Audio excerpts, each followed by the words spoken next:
సైదాబాద్ అనగానే జోగిని, ఎస్పెషల్లీ చెప్పాలంటే బోనాల పండగకి అసలు ఆవిడ లేనిది ఆ ఏరియా అంతా హల్చల్ ఉండదన్నమాట.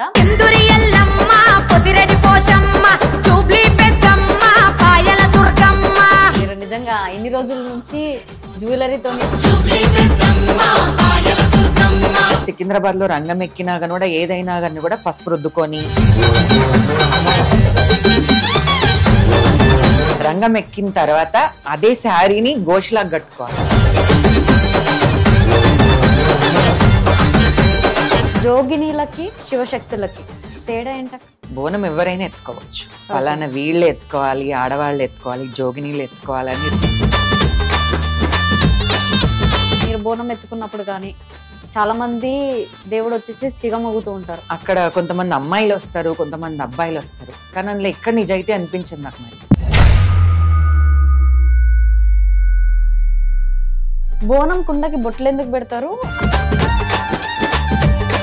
అది ఎత్తేటప్పుడు వాళ్ళకు కూడా తెలుస్తుంది, ఆహా ఇందులో అమ్మవారు ఉంది అని చెప్పి. మీకు బాధ అనిపించింది ఏమన్నా ఇంకా? ఇప్పుడు సొసైటీ అన్నప్పుడు రకరకాల మనుషులు కనిపిస్తారు, వాళ్ళ మాటలకు మనం మోసపోవద్దు.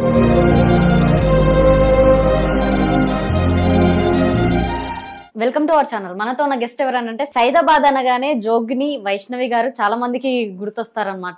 ఎస్పెషల్లీ చెప్పాలంటే బోనాల పండగకి అసలు ఆవిడ లేనిది ఆ ఏరియా అంతా హల్చల్ ఉండదన్నమాట. సో మన ముందున్నారు వైష్ణవి గారు. నమస్కారం అక్క. నమస్తే. ఎలా ఉన్నారు? నేను బాగున్నాను, మీరు ఎలా ఉన్నారు? బాగున్నాను. మీరు నిజంగా ఇన్ని రోజుల నుంచి జ్యువెలరీతోని శారీలలో ఒక గ్రాండ్ లుక్ తో చూసి ఇవాళ ఫ్యాషన్ గా చూస్తున్నాం మేమైతే. ఇప్పుడు లైఫ్ స్టైల్ అనేది మారుస్తుండాలి కదమ్మా.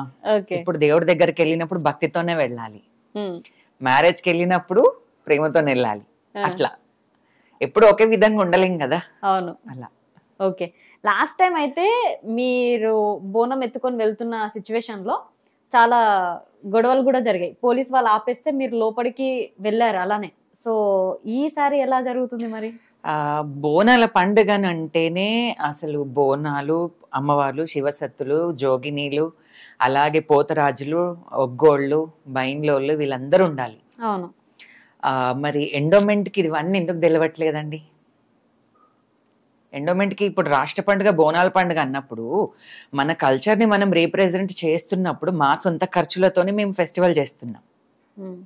అలాంటప్పుడు ఎండోమెంట్కి ఇవన్నీ ఎందుకు అర్థం అవ్వట్లేవు? ఎందుకనంటే డబ్బులు మా డబ్బులతోనే తీసుకెళ్తాం.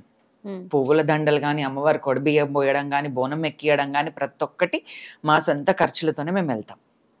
అక్కడికి వెళ్ళిన తర్వాత ఏంటనంటే ఈ మధ్యలో బోనాలు అనేది ఆపట్లేరు. బోనాలు వెళ్ళొచ్చు అని పంపిస్తున్నారు, కానీ ఇప్పుడు అమ్మవారు పెయి మీద ఒంటి మీద ఉన్నప్పుడు అమ్మవారు ఆడుకుంటే వెళ్తుంది బోనం ఎత్తుకొని. ఇప్పుడు అమ్మవారికి సంతోషకరమైన అంటే ఒగ్గోళ్ళు ఉండాలి కదా, వాళ్ళని పంపించట్లేరు. వాళ్ళని కూడా పంపించాలి, బోనం వెంబడి ఒగ్గు వాళ్ళని కూడా పంపించాలి. ఇలానే లాస్ట్ ఇయర్ పోలీస్ వాళ్ళు నన్ను ఆపేసినారు. ఆపేసి బోనం మీరు వెళ్ళండి, డబ్బులను అయితే పంపించాము, అలౌట్ చెయ్యం మేము అని అంటే, సరే మీరు పంపించకపోతే నేను బోనం ఎత్తుకొని ఇక్కడనే నిలబడతాను అని అక్కడ ఆర్గ్యూ చేశాను నేను పోలీస్ వాళ్ళతో. చేసిన తర్వాత ఇంకా వాళ్ళే అన్నారు వద్దు పంపించండి అని అంటే నేను గుళ్ళ వరకు తీసుకెళ్ళినాను ఎండోలు.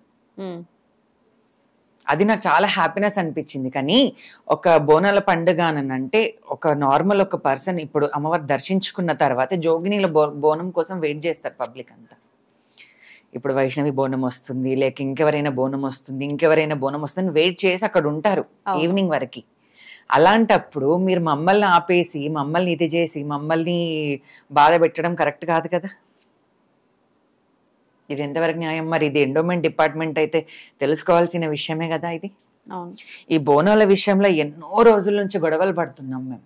అప్పుడైతే ఇంకా అప్పుడు ఈ మీడియా కానీ ఇవన్నీ ఏవి లేనప్పుడైతే ఇంకా చాలా సఫర్ అయ్యాం.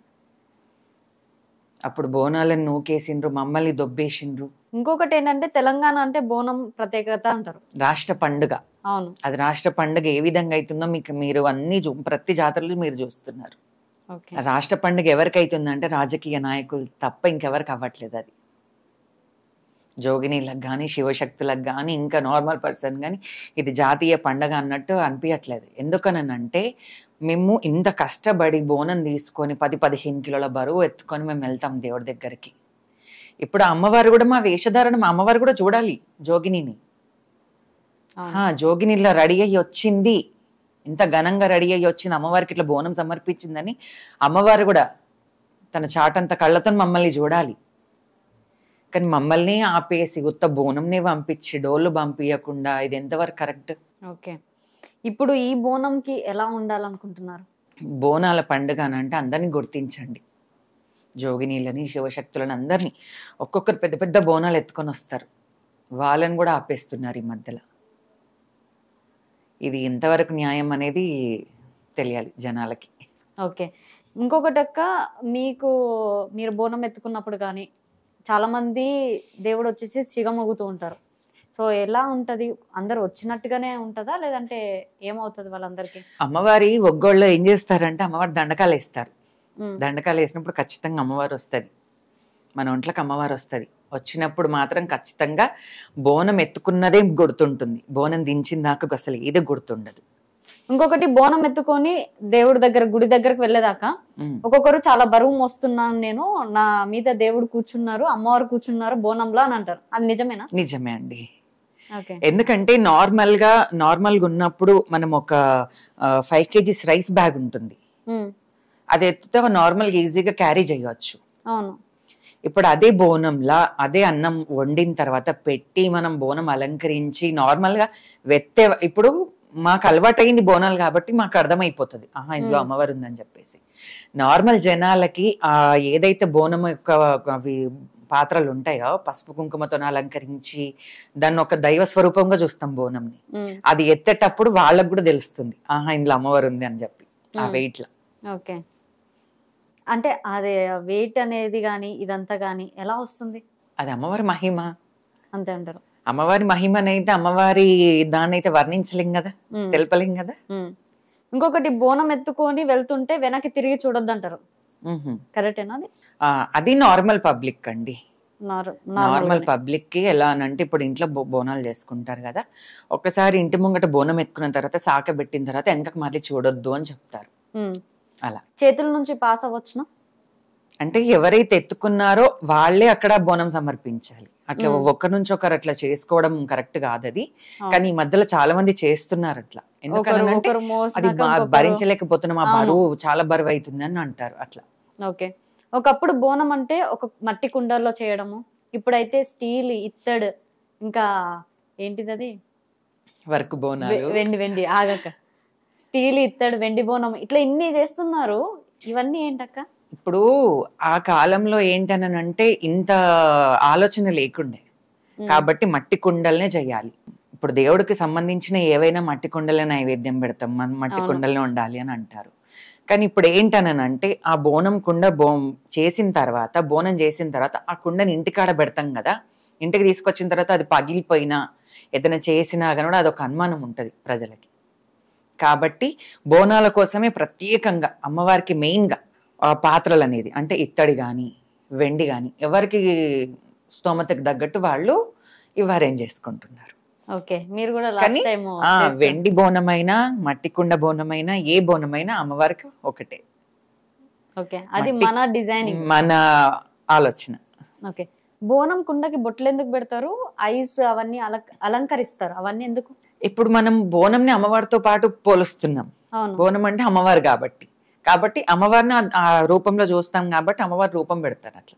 ఓకే, రూపం పసుపు కుంకుమతో దించడం కానీ, అలాగే కలర్స్ అమ్మవారికి కూడా అన్నమాట. అమ్మవారు కూడా అలంకార ప్రియురాలు కాబట్టి ఆ కలర్స్ తోని కూడా చేస్తారు. ఓకే, బోనం ఎవరు ఎత్తుకోవాలి? బోనం ఎవరైనా ఎత్తుకోవచ్చు, పలానా వీళ్ళే ఎత్తుకోవాలి, ఆడవాళ్ళు ఎత్తుకోవాలి, జోగినీళ్ళు ఎత్తుకోవాలని రూల్ లేదు ఇక్కడ, ఎవరైనా ఎత్తుకోవచ్చు. అమ్మకు నైవేద్యం, అమ్మకు భోజనం కాబట్టి ఎవరైనా తీసుకెళ్ళవచ్చు, ఎవరైనా ఎక్కియచ్చు. స్త్రీ పురుషులు కానీ భేదం అయితే లేదు. ఓకే, జోగినీలకి శివశక్తులకి తేడా ఏంటక్క?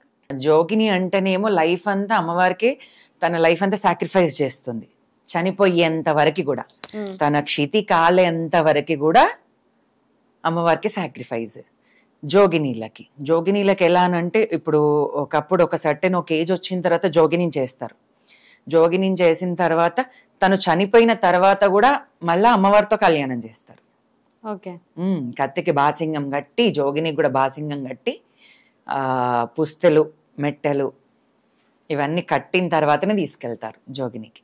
శివశక్తులకి ఏంటనంటే పెళ్లిళ్ళు అవుతాయి, పిల్లలు ఉంటారు, ఫ్యామిలీ ఉంటుంది. అలా శివశక్తి అంటారు. ఇప్పుడు జోగిని అంటే ఎవరు పెళ్లి చేసుకోకుండానే ఉంటారు, దేవుడికి పరిమితమై అమ్మవారికి పరిమితమై ఉంటారు. కానీ అక్కడక్కడ కొన్ని మిస్టేక్స్ కూడా జరుగుతున్నాయిగా, వాటికి ఏమంటారు? జరుగుతున్నాయి. ఏంటనంటే ఈ మధ్యలో జోగినీస్ కి ఇప్పుడు ఎలాంటి అమ్మ ప్రేమ తప్ప ఎలాంటి ప్రేమ ఉండదు. ఇప్పుడు నార్మల్ గా ఇప్పుడు మా ఇంటికి ఒకరు వచ్చారు, అమ్మ మా ఇంట్లో ఇవాళ ఎల్లమ్మ పూజ ఉంది రండి అని అంటే సరే అని వెళ్తాం. అక్కడ బోనం ఎత్తుకుంటాము, ఒడిబియ్యం పోస్తారు, వచ్చేస్తాం ఇంటికి. అక్కడ భోజనం చేసేది ఉంటే చేస్తాం, లేకపోతే లేదు ఇంటికి వచ్చేస్తాం. అలాంటప్పుడు ఏంటనంటే అదే ఫ్యామిలీలో అనుకుందాం, అమ్మ నేను మీతో మాట్లాడాలి, కొంచెం నా పర్సనల్ విషయాలు చెప్పాలి అది ఇది అంటే సరే ఒకసారి వచ్చి చెప్పండి పర్సనల్ అంటున్నాం కదా అని మేము కూడా అంటాం. వస్తారు, మాట్లాడతారు, వాళ్ళ ప్రాబ్లం ఏందో చెప్తాం. సరే నేను మీకోసం నేను అమ్మవారిని మొక్కుతానులే అని నేను అంటాను. వాళ్ళు ఏం చేస్తారు అని అంటే మళ్ళీ నెక్స్ట్ డే వస్తారు, అమ్మ నా ప్రాబ్లం సాల్వ్ అయ్యింది అని చెప్తారు. అమ్మ నీకు ఒక శారీ గిఫ్ట్ చేస్తాను అని అంటారు. సరే అని మేము కూడా హ్యాపీగా ఫీల్ అవుతాం. సరే నీ ప్రాబ్లం సాల్వ్ అయింది కదా, అమ్మవారికి శారీ పెడుతున్నావా, లేకపోతే తోడు బియ్యం పోస్తున్నావా, లేకపోతే బోనం చేస్తున్నావా ఏంటి అనేది అక్కడ అయిపోతుంది. అయిన తర్వాత ఏంటి అని అంటే వాళ్ళు మీకు ఏదైనా హెల్ప్ ఉంటే చెప్పండి అక్క నేను వస్తాను అని అంటారు. సరే అని చెప్పేసి సరే మన వాళ్ళనే మనం అనుకుంటాం. వాళ్ళు ఏం చేస్తారు అంటే రాను రాను రాను రాను ఒక ఫ్యామిలీ మెంబర్ లాగా అయిపోతారు. అయిపోయిన తర్వాత మనం కూడా వాళ్ళకి ఏంటంటే పలానా ఇక్కడ బోనాలు ఉన్నాయి రండి, నేను బోనం ఎత్తుకుంటున్నాను రండి, మన నెంబడి ఉండాలి చెయ్యాలి. ఎందుకంటే ఈ మధ్యలో ఏంటనంటే కొంతమంది బోనాలు ఎత్తుకొని వెళ్ళేటప్పుడు అడ్డొచ్చేస్తున్నారు, దానివల్ల బోనాలు పడిపోయే ఛాన్సెస్ కూడా ఉంటాయి. కాబట్టి మన వాళ్ళని మనం ఇన్వైట్ చేసుకుంటాం అనమాట, కొంచెం సెక్యూర్గా నిలబడండి అని చెప్పి. అట్లా నిలబడేసరికి వాళ్ళు మన ఫ్యామిలీ మెంబర్స్ అయిపోతారు. మనం వాళ్ళని ఒక ఫ్యామిలీ మెంబర్ లాగానే ట్రీట్ చేస్తాం. కానీ వాళ్ళు ఏంటనంటే మనదేంటి, మన మనసు ఏంటి, మన ఆలోచన ఏంటి, మనం ఏంటి అనేది మొత్తం టోటల్ తెలుసుకుంటారు. తెలుసుకున్న తర్వాత ఒక విషయం వస్తుంది, నేను మిమ్మల్ని ఇష్టపడుతున్నాను అని చెప్పి.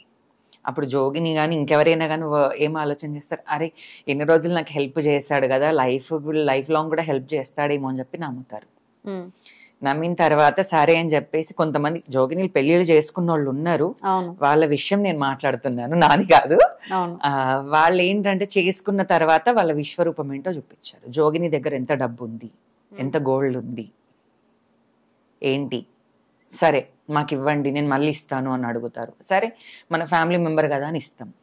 ఇచ్చిన తర్వాత అది ఇవ్వరు. సరే ఇస్తారేమోలే చూద్దాంలే అని అనుకుంటా. మళ్ళీ అడిగిన తర్వాత కూడా నేను నీకు ఎన్ని చేసినాను, నీకు ఎంత హెల్ప్ చేసినాను, నువ్వు మళ్ళీ నన్ను మనీ అడుగుతున్నావు, అక్కడ మోసపోతారు. ఓకే, జోగిని అంటే కూడా కంప్లీట్ గా అమ్మవారికి ఉంటారు పెళ్లి చేసుకోకుండా. మరి ఇలా పెళ్లి చేసుకున్న వాళ్ళకి ఏంటి మిస్టేక్ జరగదా? ఇప్పుడు మిస్టేక్ అవుతుంది కాబట్టి వాళ్ళకి అర్థమవుతుంది. అందుకనే జోగిని ప్రతి ఒక్క జోగిని గుర్తుపెట్టుకోవాల్సింది ఒకటే ఏంటంటే ఎవరిని నమ్మొద్దు, మన నీడను కూడా మనం నమ్మొద్దు. ఎందుకంటే ఇలా చాలా జరిగినాయి, చాలా చనిపోయిన వాళ్ళు కూడా ఉన్నారు ఇందులో. వీళ్ళని నమ్మి చనిపోయిన వాళ్ళు ఉన్నారు, డబ్బు పెట్టి గోల్డ్ పెట్టి వాళ్ళు లాస్ అయిన రోజులు కూడా ఉన్నాయి. ఇంకా కొంతమంది ఏంటంటే ఇంకా బయటపడి చెప్పుకోవట్లేరు. అవును, నేను చూస్తున్నాను కాబట్టి నేను చెప్తున్నాను. ఎమోషనల్ అయిపోతున్నారు. మీరు చూసిన స్టోరీలలో ఇప్పటిదాకా బాగా పెయిన్ఫుల్ అన్నది ఏమన్నా గుర్తుంటే చెప్పారా? నా శిష్యురాలు అనమాట, తను జోగిని. తను ఏంటంటే మొన్న నవరాత్రిలోనే అమ్మవారిని నవరాత్రి అయిన తర్వాత అమ్మవారిని నిమజ్జనం చేయడానికి వెళ్ళింది ట్యాంక్ బండ్కి. అమ్మవారిని నిమజ్జనం చేసిన తర్వాత ఇంటికి వచ్చిన తర్వాత తన చైన్ లేదు మెడలో, గోల్డ్ చైన్. తను ఏంటనంటే నాకు కాల్ చేసింది, అమ్మ ఇట్లా నా చైన్ లేదంటే ఎక్కడన్నా పడేసుకున్నావేమో బెట్ట చూసుకొని నేను చెప్పాను. వాళ్ళ మమ్మీతో కూడా మెన్షన్ చేసింది, అమ్మ నా చైన్ కనిపించట్లేదు అంటే వాళ్ళ మమ్మీ ఏమనిందనంటే ఎవరికైనా ఇచ్చినావేమో, ఎవరికైనా ఇచ్చావేమో అని అనేసింది అక్కడ. అప్పుడు తను ఏం ఫీల్ అవుతుంది, నేను ఎవరికి ఇవ్వలే, అది పోయింది, అట్లా అసలు అది ఎట్లా పోయిందో నాకైతే తెలియదు కానీ పోయింది. కానీ వాళ్ళ అమ్మ అట్లా అనడం కరెక్ట్ కాదు కదా. తల్లి అర్థం చేసుకున్నప్పుడు ఇంకెవరు అర్థం చేసుకుంటారు? తను కాల్ చేసి అమ్మకి ఇట్లా చెప్తే ఇట్లా అన్నదమ్మా అని అనేసరికి నాకు బాధ అనిపించింది, చాలా బాధ అనిపించింది నాకు. అయ్యి ఏంటి వాళ్ళ అర్థం, వాళ్ళ ఫ్యామిలీ అనేది, వాళ్ళ అమ్మ అనేది తనని అర్థం చేసుకున్నప్పుడు ఇంకా వేరే వాళ్ళు ఎవరు అర్థం చేసుకుంటారు? సొసైటీ. మీరు అంటున్నారు కదా చాలా మందికి అట్రాక్ట్ అయ్యి కానీ ఇట్లా లవ్ ట్రాక్ లో పడి కానీ పెళ్లి చేసుకుంటా అంటే కూడా నమ్మి కానీ వీళ్ళు డబ్బు పెట్టడము, వీళ్ళు పెంచడం కానీ, తర్వాత పెళ్లి చేసుకుని అంత చేసుకున్నాక వాళ్ళు మోసం చేసి వెళ్ళిపోవడం, ఇట్లా జరిగిన కేసులలో సూసైడ్లు చాలా ఉన్నాయి. అవును. సో ఆ సూసైడ్లలో మీరు అంటే ఇప్పుడు ఆల్రెడీ ట్రాక్ లో పడుతున్నారు కాబట్టి వాళ్ళకేం చెప్తారు? జోగిని లైఫ్ అన్నప్పుడు ఎప్పుడైతే అమ్మవారితోని జోగిని చేశారో, ఎప్పుడైతే మీకు అమ్మవారి మెడలో పుస్తమెట్టలు కానీ ఏవైతే మన బాడీ మనం ఒంటిపైకి వచ్చినాయో అన్ని మర్చిపోవాలి. అప్పుడు ఏదో ఆలోచించొద్దు. ఇంకా లైఫ్ చనిపోయేంత వరకు, మనం చచ్చిపోయేంత వరకు కూడా మన చెమట తీసి అమ్మవారి కాళ్ళ మీదనే పోయాలి. ఇంకా వేరే ట్రాక్లో మాత్రమైతే వెళ్ళకండి, వద్దు. ఎందుకనంటే ఇప్పుడు నేను ఒక ఉదాహరణకు ఒక విషయం చెప్తాను. నాకు అమ్మవారు రానప్పుడు కూడా మా ఫ్యామిలీ కూడా చాలా మటుకు అవాయిడ్ చేసింది. నాకు అమ్మవారు వచ్చిన తర్వాత నా ఫ్యామిలీ మళ్ళీ అందరు నా దగ్గరకు వచ్చారు. మేము మళ్ళీ ఒక స్టేజ్కి వచ్చామని చెప్పేసరికి అందరూ వచ్చేసారు. ఇట్లా ఉన్నాయి సిచ్యువేషన్స్. ఇప్పుడు సొసైటీలో ఏమేమి జరుగుతున్నాయి, ఎవరు మంచి ఎవరు చెడు అనేది గుర్తుపట్టలేకపోతున్నాం. అవును. ఇప్పుడు మనసులో ఒకటి పెట్టుకుంటారు, బయటకు ఒకటి మాట్లాడతారు. ఇప్పుడు నేను ఫేస్ చేసిన ఏంటంటే నేను ఎవరితోనూ నేను అట్లా నా మనసులో ఏదనిపించింది అదొకటే చేస్తాను నేను, అంతే. నాకు నచ్చింది చేస్తాను, నాకు నచ్చింది మాత్రం నేను చెయ్యను. ఉండేటోళ్ళు ఉంటారు, పోయేటోళ్ళు పోతారు, అంతే. నేను ఎవరి కోసం ఆలోచించను. ఇప్పుడు ఎవరైనా నా దగ్గరకు వచ్చి నేను ఉంటానమ్మా, నీకు నేను మంచిగా ఉంటాను అదేనన్నా కూడా నేను దండం పెడతాను. అవసరం లేదు. నా లైఫ్ నా చేతిలో నేను సెల్ఫ్గా బతుకుతాను, అంతే. నా విషయంలో నేను కరెక్ట్గా ఉన్నాను, అంతే. నాకు నా ఫ్యామిలీ ఉంది, అమ్మ ఉంది, అన్నయ్యలు ఉన్నారు, వదిన ఉంది, పిల్లలు ఉన్నారు, చాలు. ఇంకెవరిని మాత్రం నమ్మను. ఎవరు వచ్చినా కానీ కూడా ఆ ఫ్రెండ్ లాగా ఉన్నావా ఉండాలి, తిన్నావా తినాలి, అంతే. ఎవరిని ఎక్కడ పెట్టాలో అదే ప్లేస్లో పెడతాను నేనైతే. ఎవరిని నమ్మి మాత్రం అయితే మోసపోను. ఓకే. ఇప్పటిదాకా మోసపోయింది ఏది లేదా? లేదు. షూర్గా అక్క. ఇప్పుడు జోగ్నీలో పెళ్లి చేసుకున్న వాళ్ళది అవతల మిస్టేక్ అని మీరు మాట్లాడుతున్నారు, వచ్చి మోసం చేస్తున్నారు, ఇట్లా అయిందని. అసలు చెయ్యడమే వీళ్ళ తప్పు కదా. ఇప్పుడు సొసైటీ అన్నప్పుడు రకరకాల మనుషులు కనిపిస్తారు, వాళ్ళ మాటలకు మనం మోసపోవద్దు. నేను ఎలా సెల్ఫ్గా బతుకుతానంటే, ఒకప్పుడు మేము రెంట్ హౌస్లో ఉండేవాళ్ళం. ఆ రెంట్ కట్టి కట్టి కట్టి కట్టి కట్టి విసిగెత్తిపోయినా నేను. దాని తర్వాత నాకు భక్తులు ఇచ్చిన గోల్డ్ ఉండే, అమ్మ నాకు మంచిగా అయింది, ఇది నీ గిఫ్ట్ నీకు ఇస్తున్నాను. ఇప్పుడు ఒకరింటికి వెళ్తాం, ఒడిబియ్యం పోసిన తర్వాత వాళ్ళు ఒక 1200 1100 కట్నం పెడతారు. అవన్నీ నేను జమ చేసుకున్నాను. నా మెడల గోల్డ్ అదంతా అప్పుడు 1/2 kg గోల్డ్ అమ్మినాను నేను. అప్పుడు గోల్డ్ రేట్ 24 ఉంది తులం. అమ్మిన తర్వాత ఆ డబ్బులు వచ్చిన తర్వాత నేను ఒక ఇల్లు కొన్నాను. కానీ నేను ఎవరిని మాత్రమైతే అడగలేదు, నాకు కొంచెం హెల్ప్ చేయండి, నేను ఇల్లు కొంటున్నాను అని చెప్పి. ఎందుకంటే డబ్బులు ఇచ్చే ముందు ఒక మాట ఉంటుంది, అడిగే విధానం వేరే తీరు ఉంటుంది. కాబట్టి నాకు అలాంటివి వద్దు. నాకు నా ఏరియాలో ఒక గౌరవం ఉంది కాబట్టి నేను అది పోగొట్టుకోదలుచుకోలేదు. అది అయిన తర్వాత మళ్ళీ నేను ఇంకొక ఇల్లు కొన్నాను.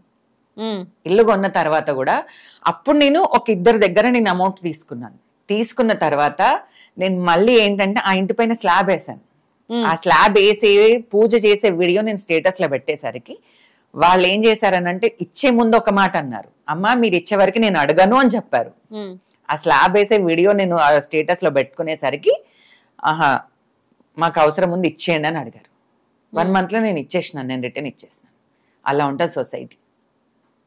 ఇచ్చే ముందు ఒక మాట ఉంటుంది, తర్వాత ఒక మాట ఉంటుంది. కాబట్టి నేను ఎవరిని నమ్మను సామాన్యంగా. ఓకే. నా ఫ్యామిలీని తప్ప నేను ఎవరిని నమ్మను. అక్క, మీరు ఇప్పుడు ఈ పొజిషన్ లో కూర్చున్నారంటే కూడా చాలా ఫేస్ చేసి ఉంటారు. చాలా అంటే చాలా. ఇంకా అవి ఇప్పుడు చెప్పుకోకూడదును, కానీ అవన్నీ ఇప్పుడు డీటెయిల్ గా చెప్పుకోలేము. కానీ ఈ ఫేస్ చేసిన దాంట్లో మీరు బాగా మోసపోయింది కానీ ఏం లేదన్నారు కానీ ఉంటది. ఇప్పుడు ఉందిగా ఎగ్జాంపుల్, మనీ ఉంది. మీకు బాధ అనిపించింది ఏమన్నా ఉందా? ఇంకా నేను ఎప్పుడు అంటే ఒక అబ్బాయితోని నేను చాలా సఫర్ అయ్యాను. తను ఏంటనంటే ఇంటి ముందుకొచ్చి మా చుట్టుపక్కల వాళ్ళ దగ్గరికి వెళ్ళి వైష్ణవి డైమండ్ రింగ్ అడిగింది, నేను ఇవ్వలేదని చెప్పి మాట్లాడట్లేదు నాతోనని చెప్పి బ్లేమ్ చేసిండు. నేను అప్పుడు ఆలోచించిన, నేను అసలు ఆయన ఫేస్ చూడడమే ఫస్ట్ టైం. నేను ఎప్పుడు డైమండ్ రింగ్ అడిగినాను తనని, అసలు ఏంటిదంతా అనేసరికి నేను అప్పుడు షీ టీమ్కి కాల్ చేశాను. నన్ను ఇట్లా బ్లేమ్ చేస్తున్నారు ఇట్లా ఇట్లా అని చెప్పి అంటే షీ టీమ్ ఇమీడియట్లీ యాక్షన్ తీసుకుంది. పిఎస్కి వెళ్ళి కంప్లైంట్ పెట్టిన. పిఎస్కి వెళ్ళిన తర్వాత కూడా వాడు అదే మాట మెన్షన్ చేశాడు. ఏమని? డైమండ్ రింగ్ అడిగింది, నేను ఇవ్వకపోయేసరికి నాతో మాట్లాడట్లేదు అని అంటే, వేరే వాళ్ళు సార్ లోపట ఉన్న వాళ్ళు ఏమన్నారంటే, అవునా అమ్మ నిజమా అని అంటే, సార్ నేనైతే ఒకటే విషయం చెప్తున్నాను, నేను ఇక్కడ ప్రతి గుళ్ళో నన్ను చూశారు, మీరు ప్రతి బోనాలకు నన్ను చూసిండ్రు, నా దగ్గర జ్యువెలరీ ఉందా లేదా అనేది మీకు కూడా ఐడియా ఉంది. ప్రతి నవరాత్రులకు కానీ బోనాలకు కానీ ప్రతి ఫస్ట్ ఎంట్రన్స్ లోనే మా ఇల్లు ఉంటుంది. మా ఇల్లు దాటి అన్ని వెళ్ళాలి, అందరింటికి వెళ్ళాలి, అన్ని ఇప్పుడు పిఎస్ లో కూడా గుర్తుపడతారు. అలాంటప్పుడు తను అడిగారు సార్, తనకి ఏమవసరం, తనకు అన్ని విధాలా ఉన్నాయి కదా అని అంటే, లేదు సార్ డైమండ్ రింగ్ అడిగింది అని చెప్పినప్పుడు సరే అని చెప్పి వాళ్ళు యాక్షన్ తీసుకున్నారు. కొంతమంది కానిస్టేబుల్ పక్కకు మాట్లాడారు, నిజంగానే అడిగిండొచ్చు, అందుకే మాట్లాడతలేదేమో, అందుకే వాడు పిఎస్ దాకా వచ్చిండు అని అనేసరికి నేను అప్పుడు బాధ చాలా ఎమోషనల్ అయిపోయినా. ఆహా, మన ముంగట ఒక మాట మాట్లాడతారు, మన వీపెన్కి ఒక మాట మాట్లాడతారు అన్నట్టు కొంచెం అనుకున్నాను. అప్పుడు ఇంకా స్ట్రాంగ్ అయ్యాను నేను. సరే వాడు ఏమైనా చెప్పుకొని, నా వెనకాల ఎవరేం మాట్లాడుకున్నా నాకు అవసరం లేదు, నా మనసు ఏం చెప్తుంది, అది రైటా రాంగ్ అనేది నా మనసుకు తెలుసు, చాలా అదొక్కటి. ఓకే, ఇంతకు అబ్బాయి ఏమయ్యాడు? ఇంకా వాళ్ళు ఏం చేశారంటే పిఎస్ లో కొట్టినారు, కొట్టి కాలు మొక్కిచ్చారు నావి. కాలు మొక్కిచ్చిన తర్వాత ఇంకా తనని మేము పెట్టుకుంటాము ఈవినింగ్ వరకు, వాళ్ళ వాళ్ళు వచ్చిందాకా అని చెప్పారు, నన్ను పంపించేశారు. ఇంకా తను నాకు గెలవలేదు, క్రియేట్ చేశారు, ఎందుకు వచ్చారు ఇది ఏం తెలీదు, ఇదేం తెలీదు. రీసెంట్లీ మళ్ళా అదే అబ్బాయి మళ్ళీ ఇంటికి వచ్చాడు ఒక 1 year బ్యాక్. వచ్చి నాకు కొంచెం ప్రాబ్లం ఉంది, అమ్మవారికి పూజ చెయ్యనంటే నేను చెయ్యను అని చెప్పినాను. చెయ్యను అని అంటే, మీరు ఒంటరిగా బయటకు వెళ్తారు కదా అప్పుడు చూసుకుంటానంటే, సరే నువ్వా నేనా చూసుకుందాం అని చెప్పి నేను ధైర్యంగా మాట్లాడినాను. అవన్నీ మా సీసీ కెమెరాలో కూడా రికార్డ్ అయినాయి. అవి వెంబడే మళ్ళీ నేను పిఎస్కి పంపించడం కూడా జరిగింది. ఆల్రెడీ ఒకసారి ఇష్యూ అయినా కూడా వాడికి బుద్ధి రాలేదు అని చెప్పేసి ఆ ఎవిడెన్స్ అంతా పెట్టుకున్నాను నేను. మీ ఏరియానేనా తనది? తనది ఏ ఏరియాలో ఉంటారు ఏంటి అనేది కూడా నాకు తెలియదు. అంత ఇదిగా మీ దగ్గరికి రావడము, అదే చెప్తున్నాను కదా, వాడు అట్లా బ్లేమ్ చేయడము, మళ్ళీ దాని తర్వాత పిఎస్ కి నేను కంప్లైంట్ చేయడం, అది అయిపోయింది. అది అయిపోయినాక 7 years కి మళ్ళీ వచ్చాడు. నేను అప్పుడు పిఎస్ కి అయితే వెళ్ళలేదు, కానీ నేనే స్ట్రాంగ్ గా వార్నింగ్ ఇచ్చిన అతనికి, సరే చూసుకుందాం. ఓకే, ఇన్స్టాగ్రామ్ చూసుకుంటే 150,000 పైన ఫాలోవర్స్ ఉన్నారు, మంచి పేజ్ పెంచుకున్నారు, మంచి మంచి కామెంట్స్ ఉన్నాయి. నెగటివ్ గా వచ్చే కామెంట్స్ ఎలా ఉన్నాయి? నెగటివ్ గా మాత్రమే ఇంతవరకు నాకు రాలేదండి. కొంతమంది ఏంటంటే, ఇప్పుడు మనం మొన్న వేములవాడకి వెళ్ళినాను నేను, అక్కడ మనం కోడె మొక్కలు చేస్తాం కదా వేములవాడలో, దానికి ఏంటంటే ఇప్పుడు కొన్ని వీడియోస్ అవి బయటకు వెళ్తున్నాయి, అంటే బయట దేశం వరకు వెళ్తున్నాయి. అక్కడ ఉండే ముస్లిమ్స్ ఏంటంటే వాళ్ళు నమ్మరు కదా ఇవన్నీ, వాళ్ళు బీఫ్ తింటారు. ఆ వీడియో పెట్టేసరికి ఏంటంటే కొన్ని నెగటివ్ కామెంట్స్ వస్తున్నాయి, మేము తింటాము, మేము కోస్తామని చెప్పేసి. ఇంకా దానికి నేను ఏం రియాక్ట్ అవ్వట్లేదు, డిలీట్ చేస్తున్నాను అంతే. మీకు అంటే ఇన్స్టాలో ఎంత ఫాలోయింగ్ పెంచుకున్నారు కాబట్టి కొన్ని మెసేజెస్ కానీ రిక్వెస్ట్ లో కానీ కొన్ని పూజలు సంబంధించి కానీ నేను కామెంట్స్ సెక్షన్ లో చూసాను, మా ఇంటికి ఒకసారి లెగ్ పెట్టండి అక్క, లెగ్ పెట్టండి అని, ఇలాంటి కామెంట్స్ కూడా ఉన్నాయి. బట్ ఎవరికి రిప్లై ఇవ్వరా? నేను ఎవరికి రిప్లై ఇవ్వలేదు ఇంతవరకు అయితే, ఎవరికి రిప్లై ఇవ్వలేదు. ప్రమోషన్స్ చెయ్యి అట్లా ఇట్లా అని పెట్టారు, నేను అది కూడా చేయలేదు ఇంతవరకు. ఓకే, ఎందుకని? ఇష్టం లేదు. రిప్లై పబ్లిక్ నా మీద చూపిస్తున్న అభిమానం చాలు నాకు, అంతే. ఇవన్నీ చెయ్యాలి ఇవన్నీ అంటే అవసరం లేదు నాకు. ఇంకొకటి ఏంటంటే, నాకు ఫ్రీ టైం ఉండదు ఇంట్లో, పడుకోవడానికి ఫ్రీ టైం ఉండదు, తినడానికి కూడా ఫ్రీ టైం ఉండదు. ఎప్పుడో ఎవరో ఒకరు జనాలు వస్తూనే ఉంటారు ఇంటికి, అమ్మ బొట్టు పెట్టండి, అబ్బాయికి బాగాలేదు కొంచెం దిష్టి తీసేయండి, ఎవరో ఒకరు వస్తూనే ఉంటారు. వడి బియ్యం ఎందుకు పోస్తారు? ఇప్పుడు అమ్మవారికి వడి బియ్యం ఎందుకు పోస్తారంటే, ఒక మన తెలంగాణ సాంప్రదాయంలో ఉందన్నమాట, ఒక ఆడపిల్లకి అమ్మ వాళ్ళ ఇంట్లోనో తీసుకెళ్లి బియ్యం పోస్తారనమాట, వడి బియ్యం. కాబట్టి అమ్మవారు వడి నింపినట్టు ఇది, కాబట్టి ఆ వడి బియ్యం పోస్తారు అమ్మవారికి. అందులో బియ్యము, పసుపు కలిపిన బియ్యము, కుడుకలు, ఖజరు పళ్ళు, వక్కలు, పసుపు కొమ్ములు, తమలపాకులు, చీర, ప్రతి ఒక్కటి ఉంటాయి, ఆడపిల్లకి సంబంధించినవి అన్నీ ఉంటాయి అన్నమాట అందులో. కాబట్టి అది అంటే అమ్మగారింటి నుంచి వచ్చి ఒక ధైర్యం అన్నమాట అది వడి బియ్యం పోయడం అంటే. అలా పెళ్ళయిన తర్వాత వడి నింపుతారు.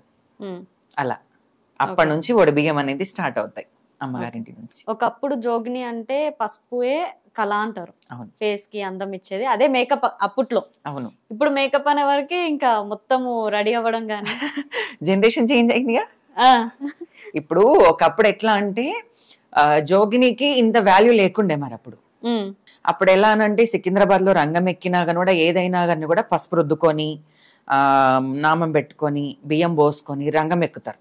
రంగం ఎక్కిన తర్వాత అదే శారీని గోషలాగా కట్టుకోవాలి, కట్టుకొని అక్కడ మేకను బలిచ్చి ఆ మేక పాటలో నుంచి దొబ్బ అంటారు, లివర్ దొబ్బ, అది నోట్లో పెట్టుకొని ఆడాలి అసలు జోగిని. ఇప్పుడు ఏంటనంటే ఇప్పుడు మనం ఎలా అనంటే స్త్రీలు ఎక్కడ పూజింపబడతారో దేవుళ్ళు అక్కడ పూజింపబడతారు అని అంటారు. కాబట్టి అది అక్కడికే స్టాప్ చేసిండ్రు.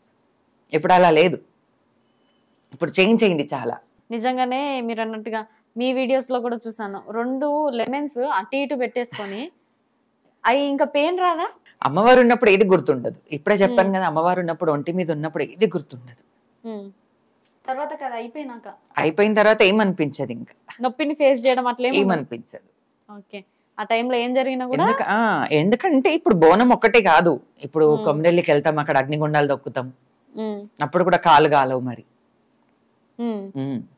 అగ్నిగుండాలు దొక్కుతాం, ప్రతి ఒక్క జాతరకు అటెండ్ అవుతాం మా సొంత ఖర్చులతో. ఓకే, ఇంకొకటి జోగినీలు అంటే ఈ మధ్య కొంచెము వాళ్ళ పేరు కాస్త వెళ్ళి వేరే వాళ్ళది పేరు వస్తుంది. అవును, నాకు తెలిసి మీరు అర్థమై ఉంటది. అర్థమైంది. వీటి మీద మీరేమన్నా మాట్లాడతారా? ఎవరిష్టం వాళ్ళదండి, ఎవరిష్టం వాళ్ళది. నీ మనసుకి నేను పెద్ద కాదు, నా మనసుకి మీరు పెద్ద కాదు, ఎవరిష్టం వాళ్ళదంతే. ఇప్పుడు జోగిని అని పేరు ఒకటి మిస్యూజ్ చేస్తున్నారు అని మీరు అంటున్నారు కదా, జోగిని ఎవరు ఏంటి అనేది జనాలకు అందరికీ తెలుసు. కన్ఫ్యూజ్ లో ఉన్నారు. మీరు ఇందాక అన్నారు కదా, మా ఇంటికి వస్తూనే ఉంటారు, నేను చాలా బిజీ ఉంటాను, పిల్లల్ని తీసుకొని వచ్చి బొట్టు పెట్టండి మీ చేతితోని అని. అంటే వాళ్ళకి ఏమన్నా సుస్తవ్వడం కానీ లేదంటే ఎవరైనా ఏమన్నా చేయడం కానీ ఇలాంటివి ఉంటాయి. మీరు ఆ వ్యక్తిని చూడగానే చెప్పేస్తారా? చెప్పేస్తాను. ఎందుకనంటే ఇప్పుడు ఈ నాలెడ్జ్ ఇంత పెరిగింది, అయినా కానీ కూడా ఇవన్నీ ఉంటాయా అన్నట్టు కొంతమందికి అపోహ ఉంటది. ఇప్పుడు మంచి ఉన్నప్పుడు చెడు ఖచ్చితంగా ఉంటది. ఇప్పుడు మనం ఒక ఎగ్జాంపుల్ గా చెప్తాను, మన ఇంటి పక్కోడు మంచిగా ఉంటే 10 ఉపరాలు కొడతాయి అన్న నియత వరకైనా ఉంటదా? సరే వాళ్ళు బాగుపడుతున్నారు, మనకు లేదు ఇది, మనం ఒకసారి అడిగితే వాళ్ళు ఇస్తారు కదా అన్నట్టు ఆలోచన ఎవరికి ఉండదు. వాడు అది తెచ్చుకున్నాడు, వాడు ఇది తెచ్చుకున్నాడు, వాళ్ళు బాగుపడుతున్నారు, ఇదే ఉంటది నెగటివ్ గా. కాబట్టి మంచి ఉన్నప్పుడు చెడు మాత్రం ఖచ్చితంగా ఉంటది. ఓకే, కానీ ఎప్పటికైనా కూడా మంచి గెలుస్తుంది. ఓకే, అయితే ఇప్పుడు వచ్చిన వ్యక్తిని ఏముందో సమస్య చెప్పేస్తాం, సొల్యూషన్ కూడా మీ దగ్గరనే అవుతుందా? అవుతుంది. ఎలాంటివి? ఇప్పుడు కొంతమంది ఏంటనంటే వెళ్తారు, రోడ్ మీద నుంచి వెళ్తారు, అక్కడ ఏదో పెడతారు, మనం 3 రోజుల మధ్యలోనే పెడతారు. అక్కడ నుంచి వెళ్ళిన తర్వాత ఏదైనా సిక్ అవడమో ఏదో జరుగుతుంది అక్కడ.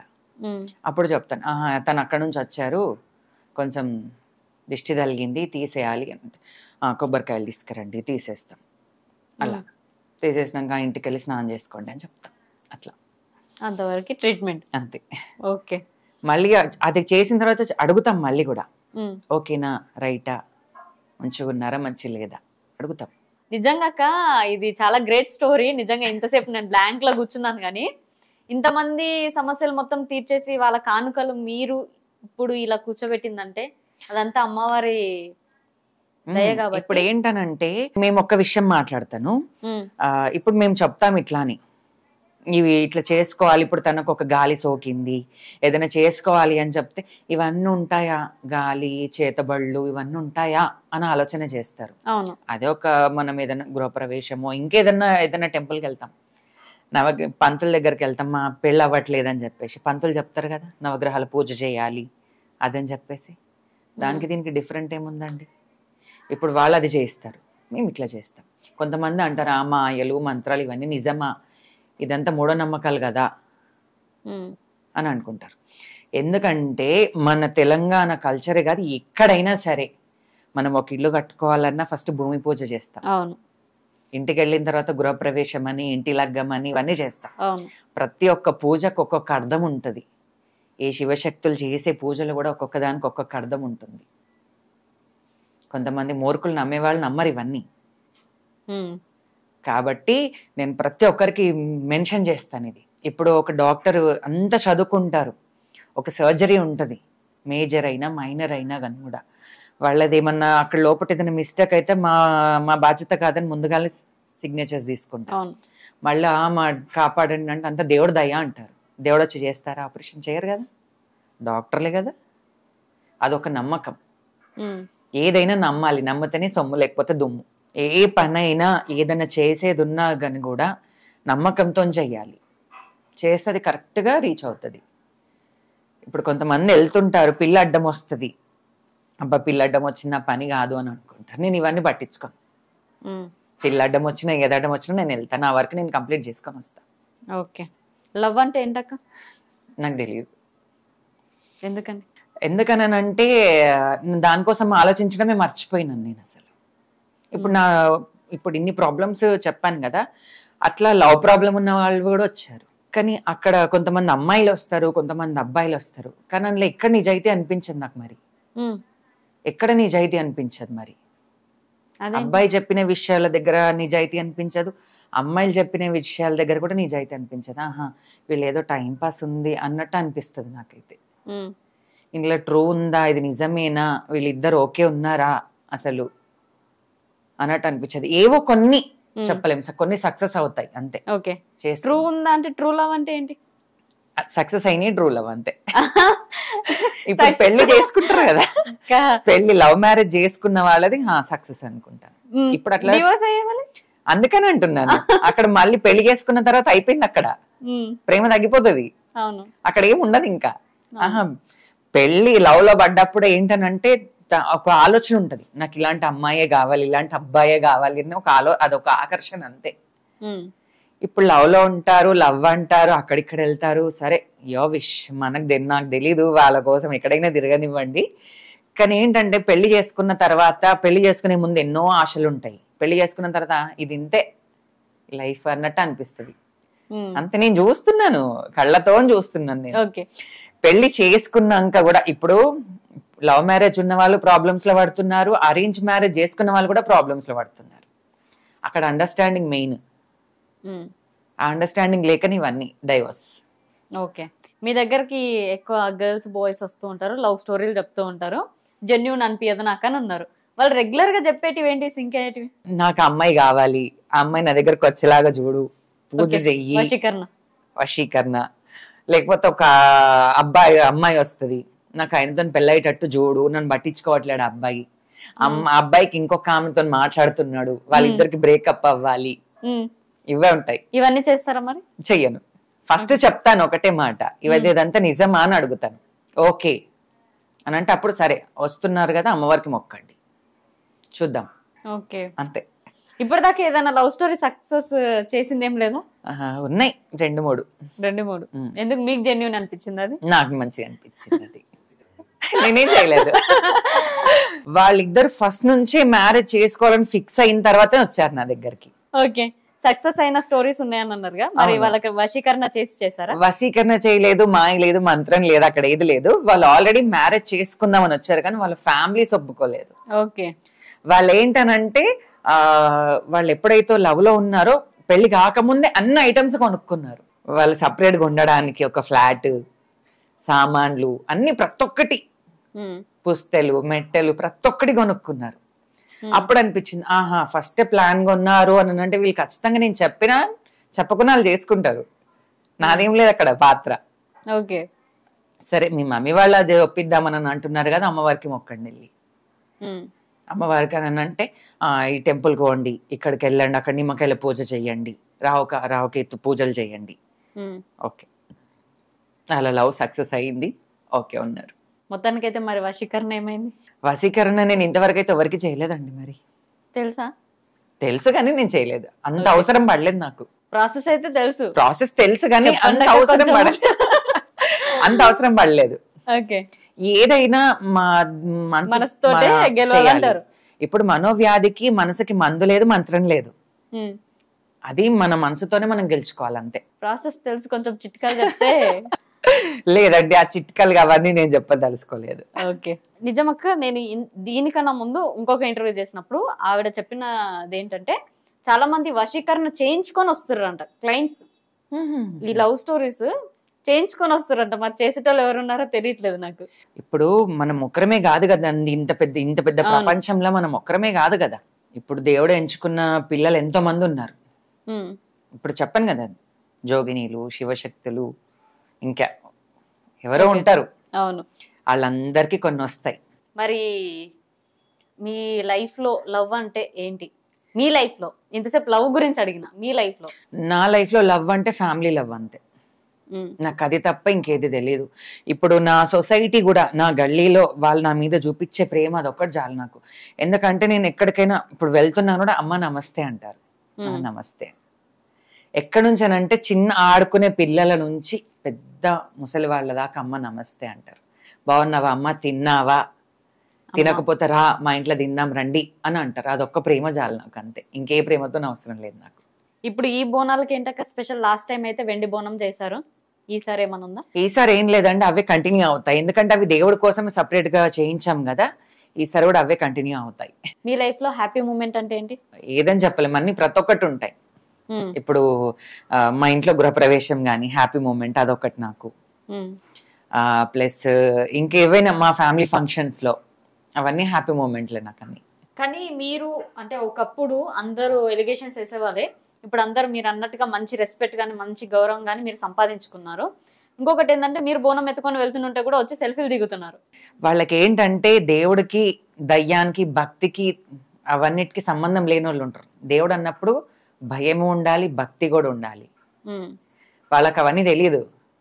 ఏంటనంటే ఇప్పుడు మీరు అన్నారు కదా, ఇప్పుడు కొంతమంది జోగిని మాటను మిస్యూజ్ చేస్తున్నారని చెప్పేసి, అట్లా చేయడం వల్ల వాళ్ళు అట్లా తయారవుతున్నారని నేను అనుకుంటున్నాను. రంగం అంటే ఏంటి అసలు? బోనాలు జరిగినాక రంగం చెప్తారు, నెక్స్ట్ డే ఇంకొకటి ఏంటంటే, నేను చూసినంత వరకు అయితే పచ్చి కుండ మీద రంగం ఎక్కుతారు. అదంతా సాధ్యం అవుతుందా? సాధ్యం. ఎందుకనంటే ఇప్పుడు ఒక షాపింగ్ మాల్కి వెళ్తాం, మనకు నచ్చింది మనం కొనుక్కుంటాం, మనకు నచ్చింది తింటాం. ఇప్పుడు రంగం అంటే ఏంటంటే, అమ్మవారికి జాతర నచ్చిందా నచ్చలేదా అనేది అడిగే క్వశ్చనే అది రంగం. ఓకే, ఆ రోజు జోగిని ఏంటంటే ఓన్లీ మిల్క్ తాగి, పాలు తాగి బియ్యం పోసుకోండి అంటే టెంపుల్ వాళ్ళే ప్రొవైడ్ చేస్తారు అనమాట. చీర, సారే, బియ్యం అవన్నీ చేసిన తర్వాత కిన్నెర పట్టుకుంటారు. కిన్నెర అంటే ఒక వీణా టైప్ లాగా ఉంటది కిన్నెర, అది పట్టుకొని పచ్చి కుండ అంటే కుండ కుమ్మరి వాళ్ళు చేస్తారు కదా, కుండ చేసిన తర్వాత దాన్ని కాల్చరు. కాల్చితే అది గట్టిగా అయిపోతుంది. ఇది కాల్వరు కుండని. ఒక 2 days ముందు చేసి వాళ్ళు కూడా ఆ కుండకు పూజ చేసి అక్కడ పెడతారు. దాన్ని మళ్ళా మన టెంపుల్ వాళ్ళే తీసుకెళ్ళి కుమ్మరోళ్ళు వచ్చి వాళ్ళు వచ్చి అక్కడ పాతి పెడతారు. అక్కడ హోల్ చేసి ఒకటి, ఆ హోల్లో కుండ పెట్టిన తర్వాత అక్కడ నిమ్మకాయలు, పసుపు, కుంకుమ అక్కడ ముగ్గేసినాక దాని మీద చాట పెడతారు. కుండ మీద చాట పెడతారు. చాట మీద ఒక వైట్ క్లాత్ వేస్తారు. వేసిన తర్వాత అక్కడ పూజలు చేస్తారు. గుమ్మడికాయ, కొబ్బరికాయ, నిమ్మకాయలు అవన్నీ కోసిన తర్వాత ఇది చేస్తారు. దాని ముంగట బలిగంప అని పెడతారు. అంటే అమ్మవారికి బోనం ఎక్కించిన రైస్ ఉంటది కదా, అందులో నవధాన్యాలు, పసుపు, కుంకుమ అవన్నీ కలిపి పెడతారు. ఆ జోగిని వచ్చిన తర్వాత ఆ కుండ మీద నిలబడతారు 2 కాళ్ళు పెట్టి. నిలబెట్టిన తర్వాత అప్పుడు అమ్మవారి కళ్ళల్లోకి చూసుకుంటూ, కళ్ళ ఆర్పకుండా అమ్మవారిని అనేది చెప్తారనమాట. అమ్మవారి రంగం భవిష్యం అని చెప్తారు. అలా అమ్మ మరి నీకు ఈ జాతర నచ్చిందా, నచ్చలేదా, ఏంటి, ఇంకేమైనా చెయ్యాలా అనేది అడుగుతారు అనమాట. అప్పుడు అమ్మవారి జాతర నచ్చితే నచ్చిందని చెప్తుంది, అమ్మవారు నచ్చకపోతే నచ్చలేదని చెప్తుంది. నచ్చలేదన్న దానికి అమ్మ నువ్వు మనసు ఎప్పుడు క్షమించే గుణం అమ్మ దగ్గరనే ఉంటది కాబట్టి అది కూడా అడుగుతారు వాళ్ళు. అమ్మవారు నచ్చలేదు అని చెప్తేనే అప్పుడు మెన్షన్ చేస్తారు, అమ్మ అన్ని నువ్వే చూసుకోవాలి, అన్ని క్షమించే గుణం నీ దగ్గరనే ఉంది అని చెప్తారనమాట. మళ్ళా ఫ్యూచర్లో అంటే భవిష్యవాణి, వానలు కానీ ఇంకేవైనా డిసీజెస్ వచ్చే మన ఛాన్సెస్ ఉన్నాయా, అప్పుడు కరోనా అట్లా వచ్చింది, అప్పుడు చాలా మొత్తం అతలాకుతలమైంది ప్రపంచం అంతా, అట్లాంటివి ఇంకేమైనా ఫ్యూచర్లు ఉన్నాయా, దానికి ఏం చెయ్యాలి అని చెప్పి భవిష్యవాణి చెప్తారనమాట అమ్మవారు వచ్చి. ఓకే అక్క, thank you so much. Thank you. So చూసారుగా ఇంటర్వ్యూ. నెక్స్ట్ ఇంటర్వ్యూతో మేము ముందుంటా. సైనింగ్ ఆఫ్, కీర్తి.